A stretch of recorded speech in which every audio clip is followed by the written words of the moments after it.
I woke up early this Friday to drive to Chicago by myself. The plan was to go with a friend, but he bailed out last minute, so I decided to go anyway.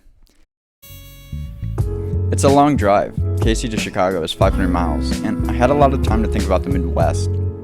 Driving the long freeways across states and seeing the open grass or cornfields and farms, the small truck stops and houses with leased cars on their lawns. I think it's harder to make it in the Midwest because you can get away with less. In New York, in LA, Boston, or San Francisco, there's a high density of people in a well-defined area, and the culture creates an infrastructure that allows for more exploration. There's a lot of allowance for niches and weirdness in LA and New York, which is just not true in most of the Midwest. At 8 o'clock I run out of gas and get hungry, so I decide to refuel before battling my way onto I-55. Driving the Gold Coast, I think a lot about how the West Coast has a large tolerance for both the sacred and the profane.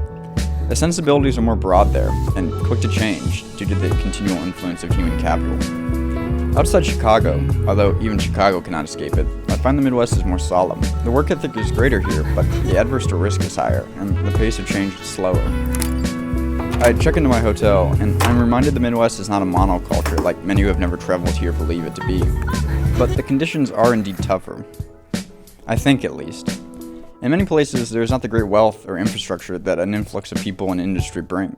The balancing act is more acute for someone looking neither to offend nor pander here. The next day after doing some work, I decided to go for a ride around the Loop. One of my favorite joys in life is simply walking around a large city. You're in a sea of faces surrounded by a forest of office lights. I think the same people would like fall like mountains. I like the spring in city. When you're in Chicago, it's immediately obvious this is the closest the Midwest has to a capital that rivals New York or San Francisco. Its buildings are big, like the people's dreams who drive here, and its use of its riverfront washes away the illness or rust that takes apart so many other places. Which is maybe why I and so many others like this city so much. It's dangerous for the ego to remain a big fish in a small pond. In the evening, I meet my sister, who lives in the area, for dinner. We go to Vapiano on Wabash, which I've been going to for years. Of course, it's not impossible to make it in the Midwest. Many great people have come from the Midwest.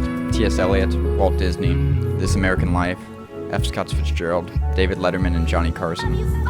The list is fewer than the East and West, though, and many on those lists were still inevitably drawn towards leaving in order to succeed. I'll see you guys in the next video.